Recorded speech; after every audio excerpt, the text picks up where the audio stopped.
नमस्कार दोस्तों, संकल्प मैथ क्लासेस आपका स्वागत है। नाब और नदी, नाब पर आधारित पार्ट फर्स्ट हल कर रहे हैं हम। इससे संबंधित जो कोई भी नियम और तौर तरीके होंगे वो आपके सामने प्रश्न के साथ ही आपको बता दिए जाएंगे।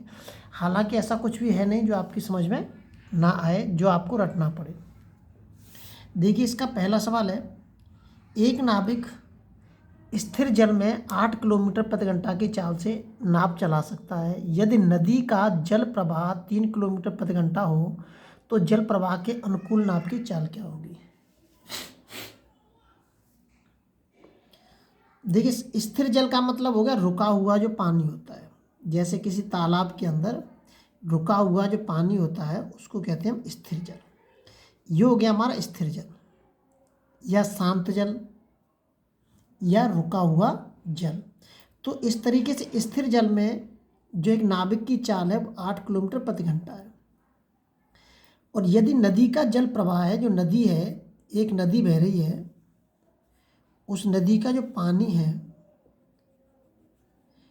नदी का जो पानी बह रहा है, इसकी जो चाल है वो 3 किलोमीटर प्रति घंटा है। ये जल की चाल है।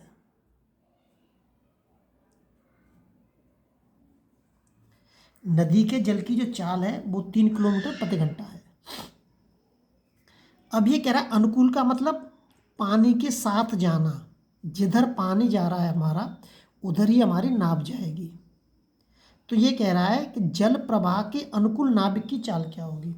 अब देखिए, 8 किलोमीटर प्रति घंटा तो शांत जल में ही जा रहा है और 3 किलोमीटर प्रति घंटा जल की चाल हो गई। तो जब वो इसके साथ जाएगा, जब हम नाव को पानी के प्रवाह के अनुकूल नाव को लेके जाएंगे तो नाव की जो गति है वो तेज हो जाएगी, क्योंकि जल की जो चाल है वो भी उस नाव की चाल के साथ जुड़ जाएगी। जल की जो चाल है वो नाव की चाल के साथ क्या हो जाएगी, जुड़ जाएगी। तो जब नाव की चाल के साथ जुड़ जाएगी तो नाविक की जो चाल है वो ऑटोमेटिकली तेज हो जाएगी। तो यहाँ पे सीधा सीधा प्रश्न कुछ करने की जरूरत ही नहीं है कि जल प्रवाह के अनुकूल नाविक की चाल क्या होगी। तो क्या होगी ना, जल प्रवाह के अनुकूल नाविक की चाल 8 और 3 11 किलोमीटर प्रति घंटा। बस हो गया उत्तर आपका। और ये कैसे आ गई, ये तो पता चल गया हमें कि शांत जल में अब 8 किलोमीटर प्रति घंटा, इसमें नाव जा रहा है। मैं यहाँ पे लिख देता हूँ 8 किलोमीटर प्रति घंटा। ये कौन है, नाविक। ये नाविक की चाल है। नाविक की चाल प्लस जल की चाल दोनों क्या हो जाएंगी, जुड़ जाएंगी। तो नाव की जो चाल है वो ऑलरेडी तेज हो जाएगी। तो तेज हो जाएगी तो नाविक की चाल जो है जल प्रवाह के अनुकूल कितनी हो जाएगी, 8 और 3 11 किलोमीटर प्रति घंटा। हमें इसमें कुछ करना ही नहीं है। अगला सवाल देखते हैं। और यदि नाव के विपरीत बोले वो, कि विपरीत जल इधर बह रहा है और पूछे वो विपरीत साइड में, तो माइनस कर देंगे इस चाल को। बस जो जल की चाल है उसको माइनस कर देंगे, घटाने के जोड़ने के पीछे घटा देंगे। ऐसे ये वाला सवाल है। देखिए, एक नदी का जल 2 किलोमीटर प्रति घंटा की रफ्तार से प्रवाहित हो रहा है। प्रवाहित का मतलब बह रहा है, प्रवाहित हो रहा है, तथा एक नाविक शांत जल में 4 किलोमीटर प्रति घंटा की चाल से चला सकता है। शांत जल में उसकी चाल कितनी है, 4 किलोमीटर प्रति घंटा। और जल की चाल कितनी है, 2 किलोमीटर प्रति घंटा। तो कह रहा है जल प्रवाह के साथ नाव ले जाने में 12 किलोमीटर की दूरी तय करने में उसको कितना समय लगेगा।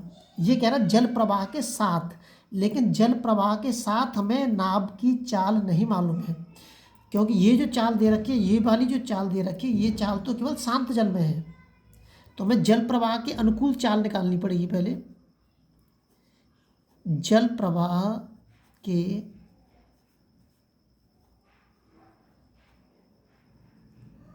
अनुकूल चाल, जल प्रवाह के अनुकूल चाल क्या हो जाएगी, 4 शांत जल में चाल प्लस जल की चाल, 4 और 2 कितनी हो जाएगी, 6 किलोमीटर प्रति घंटा।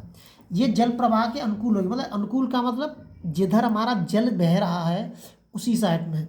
और प्रतिकूल का मतलब होता है उल्टा, अनुकूल का मतलब उसी दिशा में जाना होता है।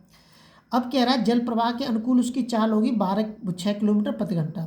अब इस चाल से उसको कितने किलोमीटर की दूरी तय करनी है? 12। तो कितना समय लगेगा? समय बराबर के दूरी कितनी तय करनी है? 12, 6, 6 दूनी 12, ये वाला 6, ये वाला आ गया। समय बराबर के दूरी बट्टे 4, 2 घंटा समय लगेगा। कितने का समय लगेगा? 2 घंटे का समय लगेगा। अगला सवाल देखते हैं। अगला जो सवाल दे रखा है, एक नाव धारा के साथ साथ 3 घंटे में 18 किलोमीटर जाती है। धारा के साथ साथ मतलब धारा के साथ साथ जा रही, तो यहाँ से हम धारा के साथ साथ नाव की चाल ज्ञात कर सकते हैं। अब वो कह रहा है यदि शांत जल में नाव की चाल 5 किलोमीटर प्रति घंटा हो की चाल से चले तो धारा की गति हमें पूछ रहा है वो। अब इसमें धारा की चाल दे रखी है, जल की चाल पूछ रहा है, वो नहीं दे रखी है। यहाँ से हम नाव की चाल निकाल सकते हैं धारा के साथ। नाव की चाल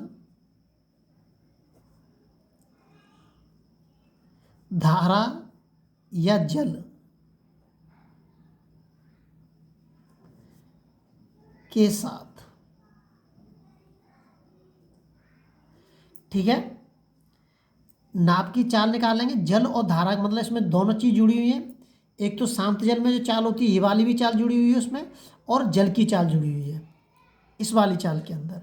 तो चाल निकाल, चाल बराबर की दूरी कितनी है? 18 किलोमीटर, और चाल बराबर की दूरी बट्टे समय, चंक 18। अब ये वाली जो चाल आई है 6 किलोमीटर प्रति घंटा, इसमें शांत जल की भी चाल जुड़ी हुई है और जल की चाल भी जुड़ी हुई है। इसमें दोनों चाल जुड़ी हुई है। इसमें दोनों चाल, जल की चाल और शांत जल में नाव की चाल, दोनों इसके अंदर जुड़ी हुई है। समझ में आ रहा है? इसमें जल की चाल और शांत जल में नाव की चाल दोनों जुड़ी हुई है। शांत जल में नाव की चाल कितनी है? 5 किलोमीटर प्रति घंटा, ये भी इसके अंदर जुड़ी हुई है।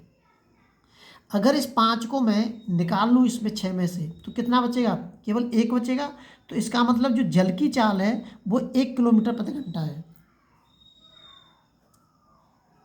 जल या धारा की चाल कितनी हो जाएगी? 6 में से मैं शांत जल की चाल अपनी वापस ले लेता हूँ जो कि इसके अंदर जुड़ी हुई है, तो कितना बचेगा? 1 बचेगा। तो 1 किलोमीटर प्रति घंटा। ध्यान रहे कि धारा के साथ अगर नाव की चाल दे रखी है तो उसके अंदर शांत जल की भी चाल है और पानी की भी चाल उसके अंदर जुड़ी हुई है। अगला सवाल देखते हैं। अगला सवाल जो दे रखा है, हवा 25 किलोमीटर प्रति घंटा तेज चल रही है। वो ये हवा कह दो या पानी कह लीजिए, हवा की जो चाल है वो 25 किलोमीटर प्रति घंटा है और एक विमान शांत जल में या शांत हवा में 150 किलोमीटर प्रति घंटा की चाल से उड़ सकता है। देखिए शांत जल कह लीजिए या शांत हवा कह लीजिए, शांत हवा में उसकी चाल 150 किलोमीटर प्रति घंटा है। अगर कहा जाए कि हवा के साथ चाल उसकी कितनी हो जाएगी, तो हवा के साथ उसकी चाल कितनी हो जाएगी? हवा के साथ उसकी चाल हो जाएगी 150 और 25 175 किलोमीटर प्रति घंटा हो जाएगी जी। हवा के साथ हो जाएगी उसकी चाल। फिर हवा के साथ उसकी चाल कितनी हो जाएगी? 175 किलोमीटर प्रति घंटा। अब कह रहा है यदि विमान हवा के अनुकूल मतलब हवा के साथ इतना घंटा चले तो उसने कितनी दूरी तय करी? हवा के साथ इतने घंटा चला है, तो हवा के साथ में चाल निकाल लेता हूँ पहले। हवा के साथ चाल, शांत जल में चाल कितनी है? 150, हवा की चाल 25 हो गई, कितनी होगी? 175 किलोमीटर प्रति घंटा जी। हवा के साथ चाल हो गई। अब चाल पता है हमें, समय भी पता है, दूरी पूछ रहा है वो, तो दूरी बराबर के 5 15 और 1 16, समय दूरी बराबर के चाल इंटू के समय होता है। काट दीजिए इसको, 5 15 और 5 15 16 17 55 25 गुणा कर दीजिए इसमें, 16 पंजे 80 और 16 थी 48, 48 और 8 कितने हो गए? 56। 560 किलोमीटर की दूरी तय करेगा। अगले वीडियो में आपसे फिर मिलते हैं। जब तक आप अपने लेवल पर वीडियो को शेयर और सब्सक्राइब जरूर करें।